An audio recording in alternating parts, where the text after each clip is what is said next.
Bienvenidos todos y muy buenas tardes, excelentísimo señor obispo, señor alcalde, corporación municipal, autoridades civiles y militares, muy digno orador, pregonero, hermanos capitulares, presidente de Junta de Cofradías, hermanos y hermanas.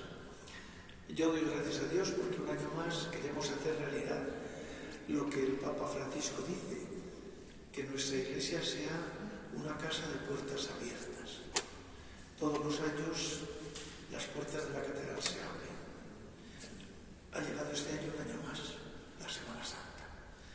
No voy a invadir, por supuesto, el terreno del pregonero, Dios me libre, pero sí deciros en nombre del Cabildo que vivamos la Semana Santa como el Señor quiere, es decir, metámonos dentro. No nos quedemos desde fuera mirando, sino entremos dentro contemplando, para que las celebraciones litúrgicas, las procesiones, los viacrucis, todos los actos que hagamos confluyan en lo más importante, celebrar el amor de Dios que se entrega por nosotros, y de esta manera podremos hacer realidad lo del Salmo. Buscad y ved qué bueno es el Señor. Dichosos los que se acogen a Él. Muchas gracias.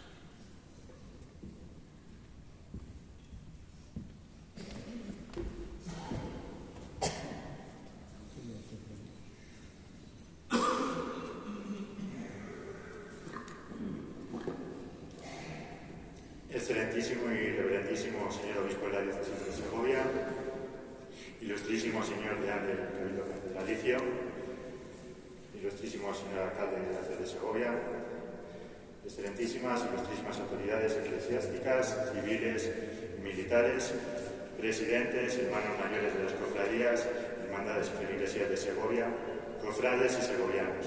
En primer lugar, muchas gracias Cabildo Catedralicio por esta acogida que siempre tiene con nosotros para celebrar este pregón y por toda su ayuda siempre para nuestra Semana Santa. Y a vosotros, pues muchísimas gracias por acompañarnos esta tarde para escuchar el pregón de esta Semana Santa 2024. Otro año más llega la Cuaresma y los sones de las bandas de cornetas y tambores se adueñan de nuestras calles anunciando que está por venir la Semana Santa, el momento más esperado del año por todos los cofrades cristianos. El trabajo en las cofradías, hermandades y feligresías de la ciudad se intensifica en estos días. Y digo se intensifica porque cada vez se ve más que las agrupaciones trabajan durante todo el año en todo tipo de ámbitos. Hace unos pocos años tuvimos que renunciar a sacar las procesiones a las calles por la pandemia, pero la gente no olvidó que lo esencial de la Semana Santa es la celebración litúrgica del Tríodo Pascual en las iglesias. Es algo que debemos recordar y mantener siempre presente. Las celebraciones litúrgicas son el fundamento de la Semana Santa. Recordar los momentos de la pasión, muerte y resurrección de Cristo son fundamentales para impregnarnos de los valores de fraternidad, paz, amor y solidaridad de los que dejó testimonio Cristo. En ese aspecto, me alegra ver que las acciones solidarias realizadas por las cofradías segovianas aumentan cada año y que, aunque quedan muchas cosas por mejorar, siempre se busca ayudar al prójimo y no dejar a nadie de lado. En este sentido, desde la Junta de Cofradías buscamos incluir a todos los públicos, desde niños con los concursos de dibujo hasta los más mayores con esa exposición de fotografías que hemos inaugurado este año del archivo fotográfico de Manuel Río Salido. Una exposición que muestra a un pueblo segoviano que mantiene sus tradiciones y devoción saliendo a la calle y buscando una espiritualidad que define maravillosamente el padre Daniel Cuesta. Lo que uno siente cuando se pone a caminar acompañando una procesión no se puede explicar. Hay que vivirlo para saber que verdaderamente Dios habla a quien se acerca a Él procesionalmente. Esa experiencia, ese sentimiento, es el que nos guía a los cofrades a participar cada año en las procesiones. Por ello, os animo a vivir de manera plena esta Semana Santa, celebrando el Tríodo Sacro en las iglesias para inundarnos de ese espíritu solidario, humilde y de amor fraterno y transmitirlo al resto del mundo a través de las procesiones mientras buscamos ese encuentro con Dios. Tal vez esta sea una buena forma para que los jóvenes formen parte de una forma más activa de la Iglesia y se encuentren nuevas vocaciones, como le ocurrió a Daniel Costa en su día. Que las cofradías y las parroquias trabajemos juntas para crear una comunidad activa y solidaria, que promulgue siempre esos valores cristianos de paz, fraternidad, solidaridad y amor. Abramos nuestros abrazos a toda la gente sin discriminaciones y en especial a los más necesitados. Sigamos siendo solidarios, amigos, hermanos y disfrutemos juntos de esta Semana Santa. Antes de despedirme, porque hoy el principal protagonista es el pregonero, agradecer a toda su presencia hoy aquí, en esta Santísima Iglesia y Catedral, a la Diócesis de Segovia y al Cabildo Catedralicio.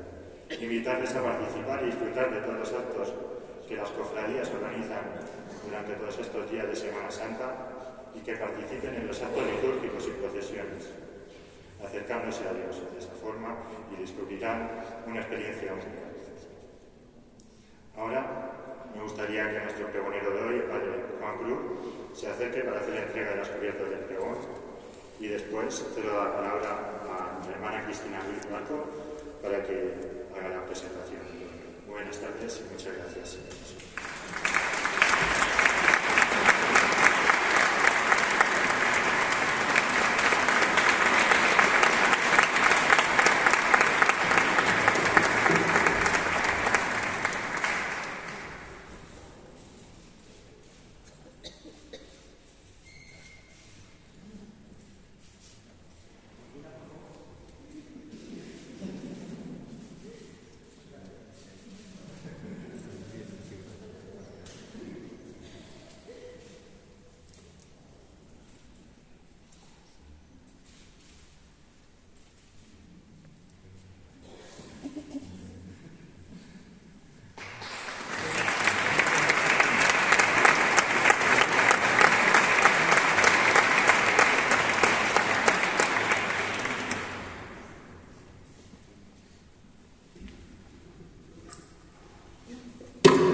Excelentísimo y reverendísimo señor obispo de la diócesis, insignes sacerdotes capitulares de este cabildo catedralicio, ilustrísimas autoridades eclesiásticas, civiles y militares, presidente de la Junta de Cofradías y miembros de su directiva, juntas de gobierno de las cofradías, hermandades y feligresías, cofrades, segovianos y hermanos todos. Es para mí un honor y un regalo llevar a cabo esta presentación de un gran sacerdote y para mí un gran amigo y hermano en el Señor. Gracias, Juan Cruz, por haberme dado esta oportunidad de decir bien de ti y de la obra que Dios ha hecho y sigue haciendo en ti y a través de tu vida y ministerio lleno de caridad y calidez. Juan Cruz nació en Segovia un día señalado para la religiosidad popular, el 3 de mayo de 1973, donde la cruz se viste de flores. Parece esto un signo de la providencia de Dios, de lo que posteriormente iba a ser la vida y misión de nuestro pregonero, ministro del Señor, predicador del anuncio de la buena noticia de Cristo, muerto y resucitado por nosotros. Juan Cruz fue ordenado sacerdote en el día de la solemnidad de San José, el 19 de marzo de 1999. Precisamente en unos días celebraremos sus bodas de plata sacerdotales, por lo que desde aquí te felicitamos por esta efeméride, a la vez que agradecemos el servicio prestado a la Iglesia y a la diócesis durante estos 25 años de entrega generosa y siempre disponible en los distintos ministerios que has llevado a cabo. Enhorabuena. Juan Cruz es licenciado en Teología Dogmática por la Universidad Pontificia de Salamanca y doctor en Teología Dogmática por la Universidad Gregoriana de Roma, con la tesis La promoción y la concepción de la unidad de la Iglesia según el pensamiento de don Emmanuel Lanem en el contexto del monasterio de Chevetún, bajo la dirección del profesor Dr. William Henn. Desarrolla una importante labor como investigador y divulgador especializado en teología, con artículos y publicaciones como La Catedral, un entorno de vida, un lugar de encuentro y una vivencia espiritual en medio de la sociedad. Desarrollo histórico y documentos del diálogo internacional entre la Iglesia Católica y la Iglesia Ortodoxa, y antecedentes y preparación del diálogo teológico internacional entre la Iglesia Católica y la Iglesia Ortodoxa bizantina, entre otros.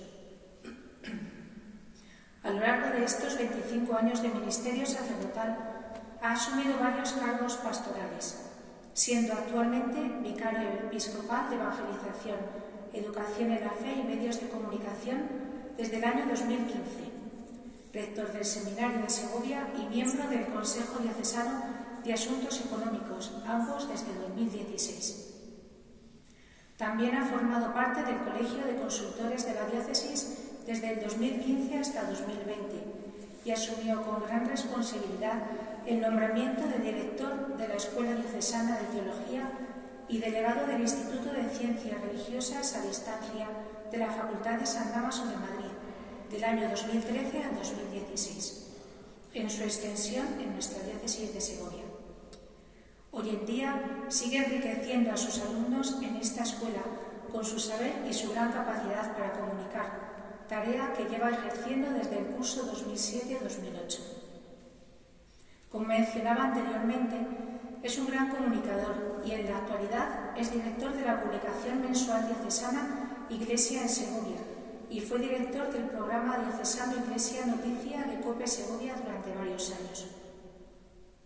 En sus primeros años sacerdotales trabajó por hacer presente el Evangelio en los municipios de Pedraza, Arahuetes, Pajares de Pedraza, Rades de Pedraza, La Velilla, Val de San Pedro, Torreval de San Pedro, Orejana, Valleruela de Pedraza, Valleruela de Sepúlveda, La Matilla y Condado de Castelllobo. Con el amor recién estrenado, acompañó con la cercanía y don de gentes que le caracteriza a estos pueblecitos de la sierra de nuestra diócesis. Asimismo, se ha hecho todo a todos, como dice el apóstol Pablo en los siguientes destinos que recibió: Fuente Pelayo, Pinar Negrillo y Zarzuela del Pinar, desde 2007 hasta enero del 2013. Con la generosidad y disponibilidad que le caracteriza, la Iglesia, en la persona del obispo, decidió dejar estos pueblos a medio curso para atender la parroquia de San José Obrero de Segovia hasta la actualidad, tras la muerte tan inesperada del que era párroco de la misma, don Ignacio García. Fui testigo en este momento de la grandeza de un corazón que tiene a Cristo como a su único bien, donde el amor a Dios, la entrega generosa y la disponibilidad a confianza ciega tienen mayor peso que tantos proyectos pastorales inacabados, reconociendo que Cristo es quien hace crecer la semilla y a nosotros, cristianos, tan solo nos toca sembrar. Es en esta parroquia de San José Obrero donde he tenido la suerte de poder ser testigo de su capacidad para relacionarse con todo tipo de gente, en todas las circunstancias, con compasión y sensibilidad. Con una chispa especial ha encendido los corazones de muchos fieles, ha llevado calor y luz a las gentes que tocan a las puertas de la parroquia, con una alegría humilde, un gesto acogedor, una palabra de consuelo. Y también ha salido al encuentro de los otros, tomando contacto de las necesidades de la comunidad encomendada. Muchos de los que hoy estáis aquí presentes conocéis a nuestro pregonero y seguramente completaríais esta presentación con muchas más palabras llenas de un sincero afecto. Desde la amistad que nos une, quiero terminar dando gracias a Dios por la vida de Juan Cruz, por todo lo que con ella me regala y nos regala día a día a cada uno y a la Iglesia.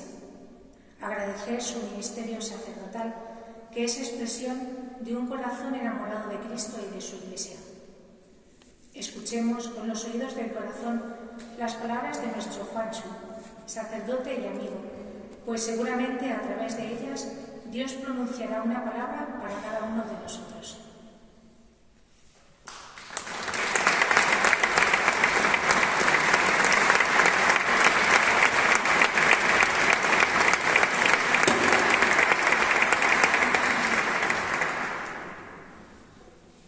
¿Por qué buscáis entre los muertos al que vive? No está aquí, ha resucitado. Estas palabras de los ángeles a las miróforas, esto es, a las mujeres que en la mañana del primer día de la semana fueron al sepulcro para embalsamar el cuerpo de Jesús el Maestro, marcan el inicio de una esperanza que se alza por encima de toda oscuridad y sombra de muerte. Es la buena nueva que une indisociablemente los dos misterios más profundos e inquietantes del ser humano, muerte y vida. Lo que San Pablo en la carta a los Romanos expresó así: Dios que da vida a los muertos y llama a la existencia lo que no existe. De eso va este pregón, de muerte y vida, de muerte vencida y de vida compartida. Va de pasión y resurrección. Pero como bien apunta el cardenal Martini, la pasión no es preludio de la resurrección. Es verdaderamente un fin, la muerte de Cristo, y como tal es en sí misma definitiva. Entre la pasión y la resurrección existe, por tanto, un abismo, y solo después de haberlo comprendido podemos entender cómo el poder de Dios pasa de una a otra. Un abismo al que nos vemos abocados y que pone a prueba nuestra fe en Dios, un Dios de vivos, no de muertos.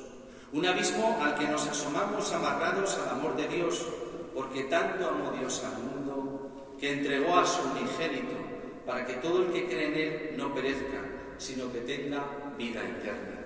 Un abismo que oteamos con una firme esperanza en un cielo nuevo y una tierra nueva. Un abismo final en el que nos adentramos solos, aunque con la serena certeza de sabernos precedidos por una multitud inmensa, con vestiduras blancas y palmas en sus manos que aclaman: la victoria es de nuestro Dios. Excelentísimo y reverendísimo señor obispo, miembros del Cabildo Catedral, ilustrísimas autoridades eclesiásticas, civiles y militares, presidente de la Junta de Cofradías y miembros de su directiva, juntas de gobierno de las cofradías, hermandades y feligresías, miembros de bandas de cornetas y tambores, cofrades, segovianos, hermanos todos, paz y bien.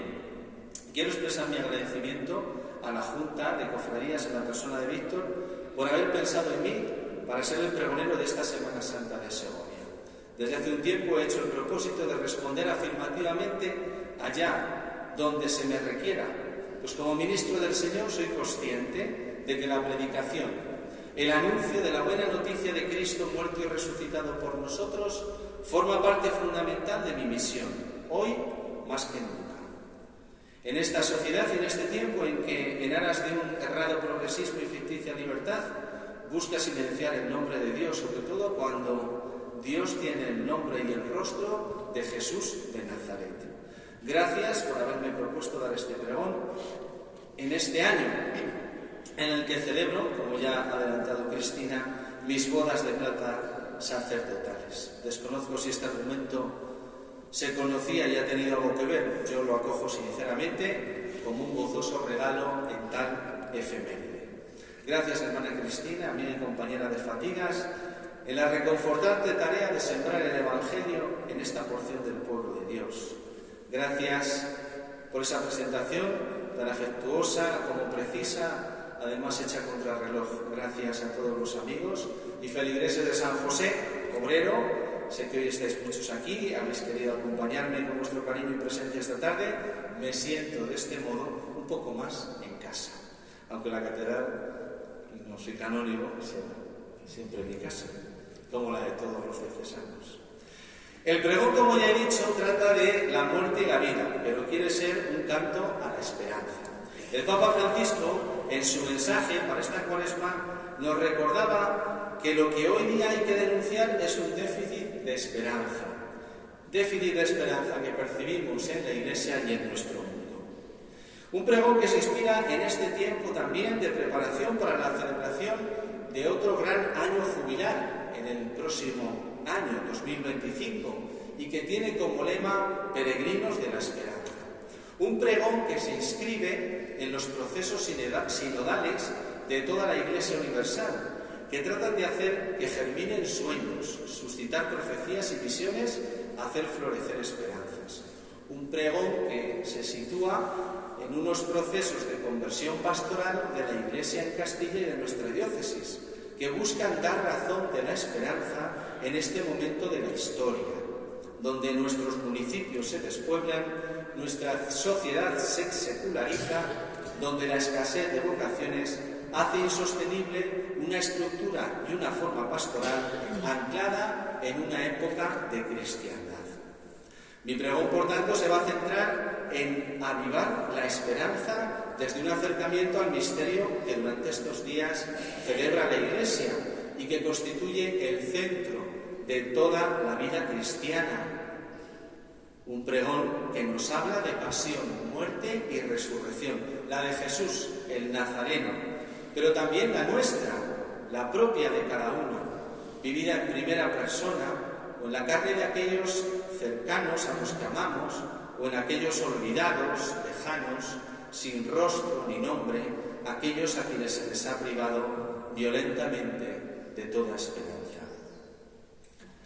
Hecha esta introducción, el pregón tiene 4 actos, podríamos decir. El primero es un poco más difícil, luego los otros más fáciles. Acto primero, esperanza del mundo, ramos y vítores. La Semana Santa se abre con la entrada triunfal de Jesús en Jerusalén, aclamado por el pueblo que a su paso gritaba: «Hosana, bendito el que viene en nombre del Señor», mientras alfombraban el camino con mantos y con ramas cortadas en el campo. La escena se conmemora la mañana del Domingo de Ramos, con el paso de la borriquilla y la procesión de las palmas, en donde son invitados a participar de una manera especial los niños de las diversas cofradías de la ciudad. Contemplar la infancia es lo que nos hace comprender nuestra vida como misterio y misión. Misterio por desvelar, misión por realizar. Considerar así el ser humano es situarnos en la senda de una antropología cristiana que entiende a la persona y la vida como vocación, en donde mi esperanza no depende únicamente de mis cualidades y capacidades, sino en la respuesta que dé desde ellas y con ellas a esa llamada que se me hace desde fuera. La gente le aclamaba porque esperaban un Mesías que pusiera fin a la ocupación romana que sufría el pueblo judío. La esperanza proyectada sobre Jesús era una esperanza, como dice la expresión, de tejas para abajo, es decir, la esperanza asume inmediatamente los contornos de una espera histórica. Es esperanza para esta vida, tanto para el pueblo como para cada individuo. Tener esperanza para el pueblo de Israel, pueblo en camino, era poseer el futuro, la liberación de la esclavitud de Egipto, una tierra fértil, descendencia abundante, victoria sobre el enemigo. Nosotros mismos seguimos hoy movidos en este ámbito de esperanza, pues experimentamos en nuestra vida la inmediatez de esta realidad espacial y temporal que nos determina y nos atrapa. Pero como el pueblo de Israel necesitamos la voz profética, el anuncio luminoso que nos haga comprender que nuestro proyecto vital se fragua no solo desde la realidad natural, sino desde la sobrenatural. Ahí radica el fundamento de la verdadera esperanza, la que no se alcanza como resultado de nuestro propio esfuerzo, sino que se recibe como don, que viene de alguien y que en consecuencia no puede conquistarse, sino tan solo recibirse y acogerse. Próximamente verá la luz la última publicación traducida al español de un filósofo contemporáneo, Byung-Chul Han, un breve ensayo titulado El espíritu de la esperanza. En el preludio, que ya está accesible, Han afirma: la esperanza supone un movimiento de búsqueda, es un intento de encontrar asidero y rumbo. Quizás sea precisamente por eso que nos lanza hacia lo desconocido, hacia lo intransitado, hacia lo abierto, hacia lo que todavía no es, porque no se queda en lo sido ni en lo que ya es. Pone rumbo a lo que aún está por nacer, sale en busca de lo nuevo, de lo totalmente distinto, de lo que jamás ha existido. La modalidad temporal de la esperanza es el todavía no es. ya está abierta a lo venidero, ella está abierta a lo venidero, a lo que aún no es. Es una actitud espiritual, un temple anímico que nos eleva por encima de lo ya dado, de lo que ya existe. Hasta aquí la cita. Una primera lectura nos podría hacer pensar que esta idea de esperanza no está lejos de lo que cristianamente consideramos como tal. Pero para ser sinceros, en Ham falta, al menos por lo que he podido ver, la dimensión de la fe. Esta unidad entre fe y esperanza es planteada por el Papa Benedicto XVI en la encíclica Espe Salvi del año 2007. En muchos pasajes de la Sagrada Escritura, fe y esperanza son intercambiables y están íntimamente interrelacionados, afirma el pontífice. La Carta a los Hebreos nos ofrece una definición de fe que une estrechamente esta virtud con la esperanza. Dice así: la fe es sustancia de lo que se espera y prueba de lo que no se ve. Y comenta al respecto el Papa Benedicto: entendiendo el término sustancia en sentido objetivo como realidad presente en nosotros de lo que está por venir. Y precisamente porque la realidad misma ya está presente, esta presencia de lo que vendrá genera también certeza. Esta realidad que ha de venir no es visible aún en el mundo externo, no aparece, pero debido a que como realidad inicial y dinámica la llevamos dentro de nosotros, nace ya ahora una cierta percepción de la misma. De modo, y aquí viene la diferencia con la postura de Han, la fe no es solamente un tender de la persona hacia lo que ha de venir y que está todavía totalmente ausente. La fe ya nos da algo, nos da ya ahora algo de esa realidad esperada. Y esa realidad presente constituye para nosotros una prueba de lo que aún no se ve. Esta atrae el futuro dentro del presente, de modo que el futuro ya no es el puro todavía no. El hecho de que este futuro exista cambia el presente. El presente está marcado por la realidad futura y así las realidades futuras repercuten en las presentes y las presentes en las futuras. Hasta aquí la cita de Benedicto. Una esperanza, pues, que enraizada en Dios va más allá de las expectativas que nos podemos construir los humanos.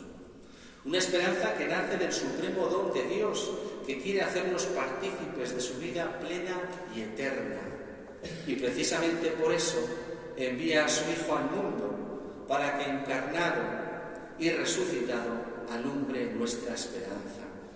Jesucristo es nuestra esperanza. Acto segundo, esperanza puesta a prueba, la pasión. La Semana Santa adquiere todo su auge en los días que denominamos Trido Pascual. Jueves, viernes y sábado configuran el tríptico de la pasión, muerte y resurrección del Señor. El Trido se inicia con la celebración solemne de la Cena del Señor, la liturgia del Jueves Santo. Aquí en Segovia, con la celebración de esta liturgia en todas las parroquias, es el día en el que se traslada la mayoría de los pasos a la catedral. El jueves es el día de la esperanza probada. Es el día en que Jesús anticipa sacramentalmente en el cenáculo su entrega en la cruz. El Jueves Santo es el día de la ofrenda definitiva por amor, de mantener la esperanza, a pesar de que todos los acontecimientos hacen prever que el desenlace será trágico. Es la esperanza probada. Prueba para Jesús, que una vez más, por última vez, se enfrenta al tentador. ¿Será Jesús capaz de entregar su vida? Prueba para sus discípulos, quienes después de cenar con él y de todo lo vivido a su lado, serán capaces de acompañar a su Maestro en el momento de la cruz. Prueba para cada uno de nosotros ante las dificultades, sufrimientos, oscuridades de nuestro peregrinar cristiano, ante los cantos de sirenas que en nuestra sociedad se tornan llamadas a dejar de lado a Dios. ¿Seremos capaces de permanecer en la vida cristiana? ¿Seremos capaces de ser auténticos discípulos en medio de esta sociedad que se seculariza? ¿Seremos capaces de dar razón de nuestra esperanza? La noche de Jueves Santo, Jesús se retira con sus discípulos al Monte de los Olivos. Así lo narra el evangelista Lucas, para orar como tenían costumbre. Es la cofradía de San Lorenzo la que procesiona acompañando el paso de la oración de Jesús en el Huerto de los Olivos. Es el rato en que muchas parroquias se tienen la hora santa. Aquella hora, para Jesús, es la hora de la esperanza puesta a prueba. La confianza en su Padre, a quien suplica: Padre, si quieres, aparta de mí este cáliz, pero que no se haga mi voluntad sino la tuya. Esta confianza es lo que permite a Jesús seguir adelante con la voluntad y el proyecto de Dios para la humanidad. Es la hora de la angustia y del miedo, que matan todo germen de esperanza. Muchos son los miedos a los que nos vemos sometidos hoy. Hemos dejado atrás, creo, el miedo a la pandemia. Tenemos un miedo a una posible guerra nuclear. Tenemos miedo a expresarnos libremente por el qué dirán, a dar testimonio de la fe, al cambio climático, a la pérdida del trabajo, al no encontrar sentido a la vida, a la violencia, a la enfermedad, miedo a la muerte. Pero lo verdaderamente preocupante, como afirma el filósofo antes mencionado Hahn, es la propagación del clima del miedo o la pandemia del miedo. Y dice: donde hay miedo es imposible la libertad. Miedo y libertad son incompatibles. El miedo puede transformar una sociedad entera en una cárcel, puede ponerla en cuarentena. El miedo solo instala señales de advertencia. La esperanza, en cambio, va dejando indicadores y señalizadores de caminos. La esperanza es la única que nos hace ponernos en camino, nos brinda sentido y orientación, mientras que el miedo imposibilita la marcha. Está aquí la cita. La vivencia del misterio pascual, finalidad de la celebración de la Semana Santa, es el mejor antídoto contra el miedo.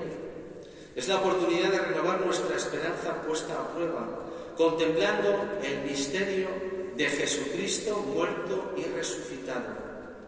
Y hecho esto, seguir adelante, poniendo nuestra mirada en un horizonte que ahora se manifiesta colmado de sentido.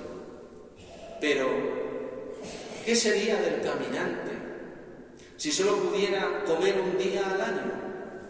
Terminaría desfallecido.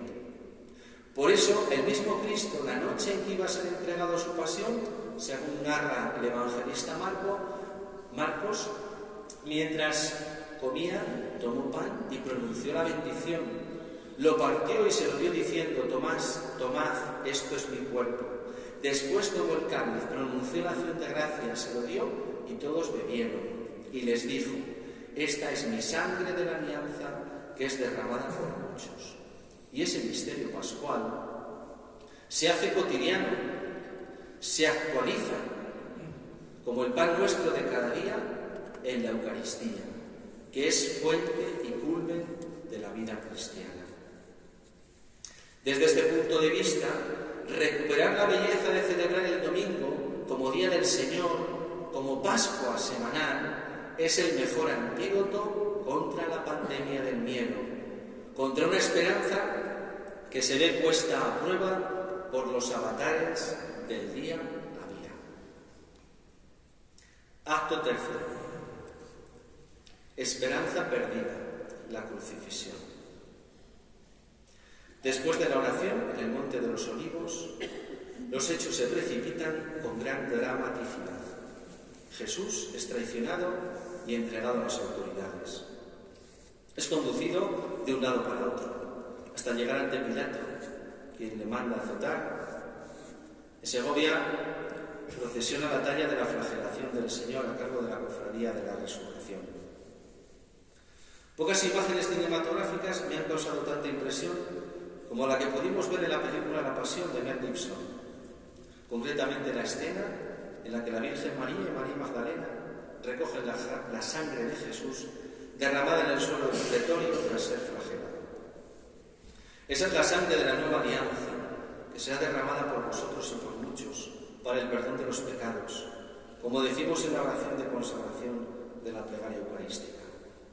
Una sangre que se sigue derramando injustamente en tanta violencia como soporta la humanidad en conflictos y guerras, que siguen azotando nuestro mundo y que siguen siendo expresión de ese pecado, de ese mal que quiere hacer desaparecer la esperanza de las vidas de los hombres. Los diferentes viacrucis que se llevan a cabo durante estos días en nuestra ciudad, el de la Huerta, de los Padres Carmelitas, el organizado por la Feligresía de San Andrés, el que concluye en los Santos de la Piedad, organizado por la Cofradía de Nuestra Señora de la Soledad al pie de la cruz, y el Santo Cristo de la Parroquia de San Millán, o el escenificado por parte de nuestra Cofradía, la Virgen de la Piedad y de los feligreses de la Parroquia de San José, por citar algunos. Estos viacrucis son una invitación a entrar en el misterio de soledad y sufrimiento que vivió el Señor. Al aceptar la voluntad del Padre sobre sí mismo, hasta descubrir, más allá del sufrimiento y de la muerte, la vida sin fin que emana de su costado traspasado y del sepulcro vacío. El Papa Francisco, el verano pasado, en el inicio del Via Crucis de la Jornada Mundial de la Juventud de Lisboa, decía a los jóvenes allí presentes: Jesús camina, pero espera algo, espera nuestra compañía, espera que miremos. No sé, espera abrir ventanas de mi alma, de tu alma, del alma de cada uno de nosotros. Qué feas son las almas cerradas, que siembran para adentro, sonríen para adentro. No tienen sentido. Jesús camina y espera con su amor, espera con su ternura, darnos consuelo, enjugar nuestras lágrimas. Yo les hago una pregunta ahora, pero no la contesten en voz alta, cada uno la conteste a sí mismo. Yo lloro de vez en cuando. Hay cosas en la vida que me hacen llorar. Todos en la vida hemos llorado y lloramos todavía. Y ahí está Jesús con nosotros. Él llora con nosotros porque nos acompaña en la oscuridad que nos lleva al llanto. Hasta en la cita. Estas palabras dichas en ese contexto de la JMJ cobran especial sentido en este nuestro contexto juvenil, en donde la pérdida de la esperanza, de la ilusión y del sentido de la vida conducen a muchos adolescentes y jóvenes a suicidarse, siendo ya en España la primera causa de muerte entre los muchachos de 16 a 24 años. ¿No es esta la principal manifestación de la pérdida de la esperanza?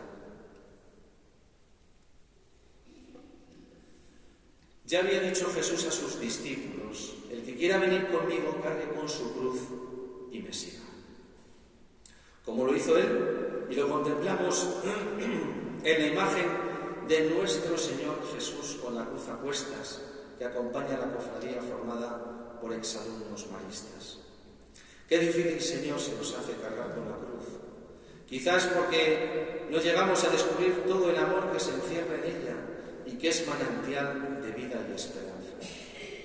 Si el Jueves Santo ponía la esperanza a prueba, el Viernes Santo la borra del horizonte. Esta es la experiencia a la que se enfrenta Jesús y sus discípulos. A la hora de nona, según el Evangelio de Marcos, Jesús desde la cruz clamó con voz potente: Dios mío, ¿por qué me has abandonado? La pasión es un tiempo de silencio de Dios. Jesús invoca a Dios, pero este parece estar ausente, no responder. Sin embargo, no hay reproche en Jesús. Estas palabras muestran, como dice el teólogo Armand Puig, el alcance último de aquella prueba, la herida más profunda de aquella pasión. No obstante, esta herida no ha eliminado la confianza. Continúa siendo verdad la segunda parte de la oración de Gesemaní. Jesús acepta confiadamente hacer lo que Dios quiere que haga, aunque sea con grande clamor y lágrimas. Hasta ahí la cita. Abrazar la cruz supone esperar contra toda esperanza. Por eso Lucas desplaza el acento del abandono a la súplica confiada. Padre, a tus manos encomiendo mi espíritu. Dicho esto, expiró. Su cabeza se inclinó hacia su pecho. Sus labios enmudecieron. Así lo contemplamos en el Santo Cristo de San Marcos y en el Santo Cristo de la Cruz de la Parroquia del Cristo del Mercado. Todo aparentemente ha terminado. Sus discípulos pierden la esperanza, se encierran por miedo a los judíos. Las tinieblas que llenaron la región parecen haber hecho mella también en aquellos que acompañan a Jesús por los caminos de Galilea. La oscuridad se hace fuerte cuando desaparece la esperanza y la muerte aparece ante el ser humano como el fin definitivo. Cristo muerto, camino del sepulcro. Así lo celebramos el sábado santo, la tarde del viernes. Así nos lo muestra el Cristo yacente de Gregorio Fernández y el Santo Cristo de los Gascones. Pero cuanto mayor sea la desesperanza, más fuerte será la esperanza. Esa esperanza en el momento más difícil se abre paso en el alma de quien acogió al autor de la vida en su seno. Se abre paso en el corazón de la Virgen María, que en soledad, una vez más, medita, acoge obediente y espera. En nuestro cortejo procesional hay un ramillete de imágenes que nos muestran a María en esta actitud: la piedad, la Virgen de las Angustias, la soledad al pie de la cruz o la soledad dolorosa de la Hermandad de Santa Eulalia. El Papa Francisco describe así la experiencia de María. No es una mujer que se deprime ante las incertidumbres de la vida, especialmente cuando nada parece ir en la dirección correcta. No es ni siquiera una mujer que protesta con violencia, que se queja contra el destino de la vida, que revela a menudo un rostro hostil. En cambio, es una mujer que escucha. No os olvidéis de que siempre hay una gran relación entre la esperanza y la escucha. Y María es una mujer que escucha. María acoge la existencia tal y como se nos entrega, con sus días felices, pero también con sus tragedias, con las que nunca querríamos habernos cruzado. Hasta la noche suprema de María, cuando su hijo está clavado en el madero de la cruz. Como ya hemos dicho anteriormente, la esperanza auténtica nos hace ver lo que está más allá de nuestro horizonte visual, lo que se encuentra escondido, lo que está en germen. La esperanza sustentada en la fe nos lleva a superar el mero realismo de los hechos consumados. Es una invitación a ver de otra manera, con otros ojos, con otros ojos, con la mirada que nos da la luz de la fe, la mirada de una madre, la mirada de María de Nazaret. Es hora de recordar, de volver a pasar por el corazón lo que Jesús ya había dicho a sus discípulos por el camino. Si el grano de trigo no cae en tierra y muere, queda infecundo, pero si muere, da mucho fruto. Destruid este templo y en 3 días lo levantaré. El Hijo del Hombre va a ser entregado en manos de los hombres y lo matarán, y después de muerto a los 3 días resucitará. O hace poco hemos escuchado la liturgia. Lo mismo que Moisés elevó la serpiente en el desierto, así tiene que ser elevado el Hijo del Hombre. Todas estas citas están ahí y las debemos volver a pasar por el corazón y en este tiempo, pero lo debemos hacer en silencio. Por eso la Semana Santa no se puede vivir desde el bullicio, desde el ajetreo, desde la agitación, porque todo salga bien y podrá salir bien y mejor que así sea, pero no olvidemos que esta no es una representación sin más, ante lo que nos situamos como meros espectadores o actores consumados que tras este papel interpretan otro. No. Esta es una representación en donde está en juego ya no la vida de Jesús, sino la nuestra, la de cada uno de nosotros. Acto cuarto. Esperanza recuperada, la resurrección. Según los Evangelios, María Magdalena fue la primera en ver a Jesús resucitado. Aquella mujer que contemplamos en el paso, María Magdalena junto a Jesús en la cruz, de nuestra cofradía de la Piedad, es ahora la mujer que acude al sepulcro para concluir los ritos fúnebres que en el día de la pasión no se pudieron completar. En ella encontramos ese cariño y amor que la muerte no es capaz de romper ni sepultar, porque el amor es más fuerte que la muerte. Y aquella que no tenía miedo a mirar a la cara a la muerte, más aún de ocuparse de un muerto al que limpiar y mugir, se encontró con el acontecimiento que la privó de su luto y la dejó con la mirra en sus manos. El encuentro con el resucitado, que la llama por su nombre, María.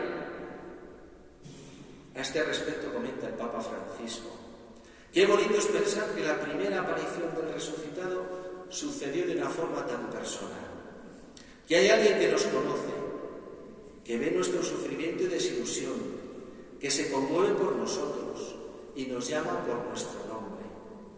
Y Jesús la llama María.